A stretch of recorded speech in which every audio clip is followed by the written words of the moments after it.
Sumbong ngadto sa husgado batok isig ka magtutuo. Unang Korinto Kapitulo 6 versikulo 1 hanggang 11.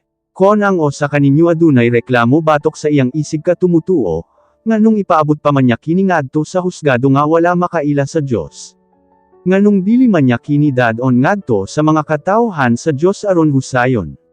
Dili ba nga sa kaulahiyang mga adlaw kitang mga katawhan sa Dios mao ang muhukom sa mga tawo nga wala mutuo sa Dios. Busakon kamo ang muhukom sa mga tawo ni ining kalibutan, nganong dili man kamo makahimo sa paghusay ni anang gamay lang nga husayunon. Dili ba nga bisan gani ang mga anghel hukman man nato? Naan mahimo usab ninyo nga husayon ang mga kaso ni ining kinabuhi. Busakon kamo adunay mga sumbong batok sa usag o sa, nganong dadon pa man ninyo kana ngadto sa mga tawo nga wala gani ilha sa iglesia. Angay kamong maulaw. Ngano, wala ba gayod diha kaninyo'y maalamon nga maibalong muhusay sa inyong giawayan. Managsama kamong mga tumutuo, apan kamura usab ang nagkinasuhay, ug didto pagayod atubangan sa mga dili tumutuo. Kanang inyong pagsinumbong ay nagpakita lang sa inyong kapildihan. Maayo pa nga pasagdan na lang ninyo ang nagbuhat ug dawtan ug nang limbong kaninyo.